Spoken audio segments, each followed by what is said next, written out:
बिस्मिल्लाहिर्रहमानिर्रहीम। अस्सलाम वालेकुम दोस्तों, आज का जो हमारा टॉपिक है, अगर इस पर अमल करने के बाद मैं आपसे कहूँ कि आपको किसी डॉक्टर के पास जाना नहीं पड़ेगा तो ये कहा बेजा ना होगा। आज का जो हमारा टॉपिक है वो है बैलेंस डाइट, जिसे मतवाज़न ग़िज़ा भी कहते हैं। मतवाज़न ग़िज़ा ऐसी ग़िज़ा है जिसमें मुख्तलिफ़ इक़साम की अशिया शामिल हैं और जिस्म को तमाम ज़रूरियात ज़िंदगी ग़िज़ायत विद रिस्पेक्ट टू उसकी एज, जिन्स और रोज़मर्रा के मामलात ज़िंदगी के मुताबिक जो है फ्राहम की जाती है, उसे मतवाज़न ग़िज़ा कहते हैं। आखिर मतवाज़न ग़िज़ा इतनी अहम क्यों है? सेहत और मुनासिब जिस्मानी वज़न बरकरार रखने के लिए मतवाज़न ग़िज़ा बहुत ज़रूरी है। सेहतमंद रहने और तमाम जिस्मानी अफ़आल मौसर तरीके से अदा करने के लिए जिस्म को जिन ग़िज़ाई अज्जा की ज़रूरत होती है वो कोई एक ग़िज़ा फ्राहम नहीं कर सकती। मतवाज़न ग़िज़ा के हसूल के लिए गैर सेहतमंद और मोटापे का सबब बनने वाली खुराक को सेहतमंद अशिया से तब्दील करें। मसलन एक दरमियाने साइज़ के बीफ बर्गर से आप औसतन 400 किलो कैलोरीज मिलेंगी, जिससे आप मोटे होते जाएंगे, जबकि घर में बने हुए मुर्गी के कम चिकनाई वाले सालन में तकरीबन 225 किलो कैलोरीज मौजूद होती हैं। फूड गाइड पिरामिड, जिसको 5 मरकजी ग्रुप्स में तकसीम किया गया है। अगर आप फूड गाइड पिरामिड को देखें, जैसा कि आप स्क्रीन पर देख रहे हैं, सबसे पहला ग्रुप है सीरियल्स का। तो आप देखेंगे कि जो गाइड पिरामिड है वो छोटी होती जा रही है। तो इसको इजीली समझने के लिए आप अपने किचन में भी लगा सकते हैं ताकि आप इस पर 100% जो है अमल कर सकें। फर्स्ट ऑफ ऑल आप देखें पिरामिड में तो ये नीचे से ऊपर की तरफ जो है वो छोटी होती जा रही है। तो जो चीज़ें खाने वाली नीचे की तरफ हैं वो आपने ज़्यादा क्वांटिटी में खानी हैं और जैसे जैसे आप ऊपर जाएंगे आप उनकी मिकदार जो है वो कम करते चले जाएंगे। सबसे पहले जो ग्रुप का नाम दिया गया है वो है अनाज का ग्रुप। रोटी और दलिया, बगैर छने अनाज की रोटी, दाल, चावल और पास्ता है। इनमें जो है वो कार्बोहाइड्रेट्स की मिकदार ज़्यादा होती है और जो कार्बोहाइड्रेट्स हैं वो ब्रेड, राइस, शुगर और हनी में ज़्यादा होता है। आप कार्बोहाइड्रेट जो है एनर्जी का सबसे बेहतरीन ज़रिया समझा जाता है। उसके अलावा एनर्जी जो है वो आप फैट, जिसको आप कहते हैं बटर, वेजिटेबल ऑयल से हासिल करते हैं, और प्रोटीन जो आप मीट, फिश, एग और पल्सेस वगैरह से हासिल करते हैं। ये भी एनर्जी के सोर्सेज हैं, लेकिन सबसे बेहतरीन सोर्स है जो एनर्जी का वो कार्बोहाइड्रेट्स है। और कार्बोहाइड्रेट्स आपने जो है जिसको मैंने पास्ता, चावल, दाल से बताया आपको, ये आपने ज़्यादा मिकदार में इस्तेमाल करनी है। सब्जियों और फलों का ग्रुप है जिसमें आपने फल खाने हैं और सब्जियां खानी हैं। फल हैं और जो सब्जियां हैं ये आपको जो है ग्रोथ एंड रिपेयर में जो है वो हेल्प करती हैं।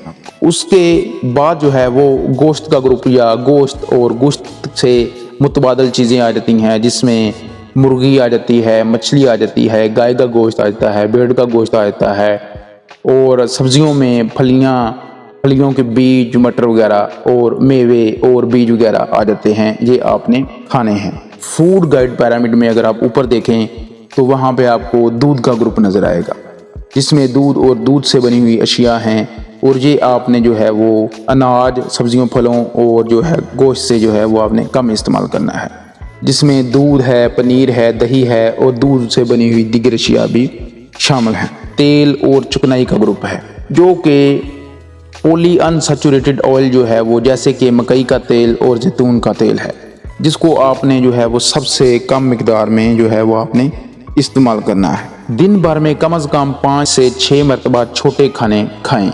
नाश्ता हेल्दी करें और नाश्ता ज़रूर करें। हर खाने में खुराक के हर ग्रुप में से अशिया इस्तेमाल करें। बैलेंस डाइट का मतलब यही है कि आपने हर खाने में से खुराक के हर ग्रुप में से आपने खाना जो है वो लेना है। ऐसी मतवाज़न ग़िज़ा इस्तेमाल करें जिसमें जानवरों से हासिल करदा चिकनाई, अज़ाफ़ी शक्कर और नमक कम हो। रोज़ाना 2 से 3 फल और 4 से 5 सब्जियां खाने में ज़रूर शामिल करें। और जो लोग औसतन 2000 कैलोरीज फी दिन की ग़िज़ा पर अमल कर रहे हों उनको रोज़ाना फलों के 2 कप और सब्जियों के 2.5 कप का इस्तेमाल तजवीज़ किया जाता है। कैलोरीज़ के इस्तेमाल को वर्जिश से मतवाज़न करें, आहिस्ता आहिस्ता कैलोरीज़ कम करें और वर्जिश में इजाफा करें ताकि वक्त के साथ साथ वज़न में इजाफे को बदतरीज कम किया जा सके। बाकायदगी से वर्जिश करें और एक जगह बैठे रहने वाली सरगर्मियाँ को कम कर दें।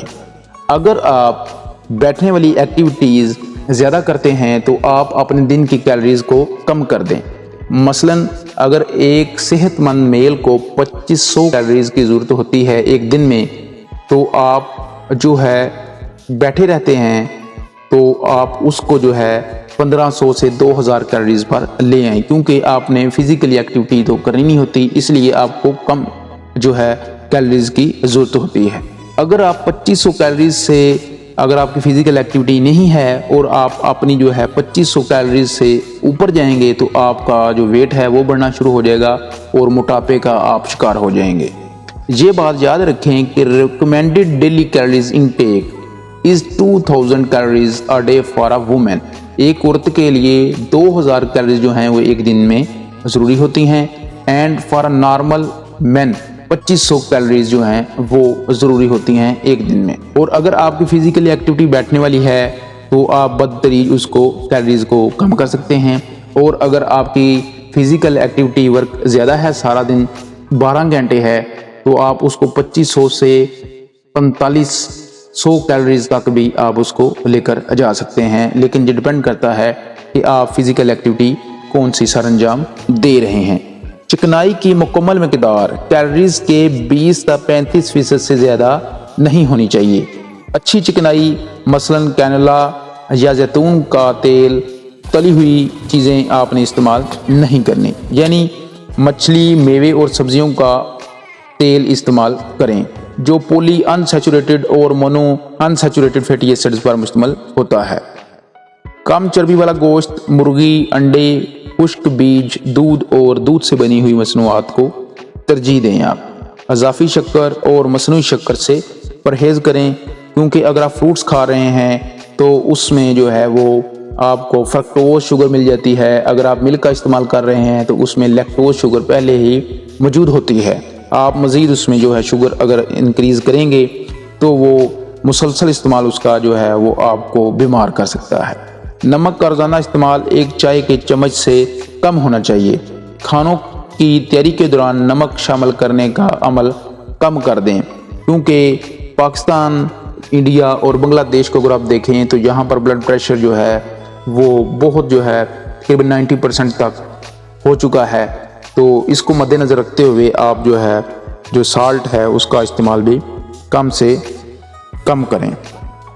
एक चीज़ जो लास्ट में मैं आपको बताता चलूँ, अगर आप एक महीने का बजट बनाते हैं तो उस बजट में आपने 20% जो है अपना बजट वो सीरियल्स की प्रोडक्ट लेने में आपने खर्च करना है, और 20% बजट ही आपने जो है फ्रूट्स एंड वेजिटेबल में आपने सर्व करना है।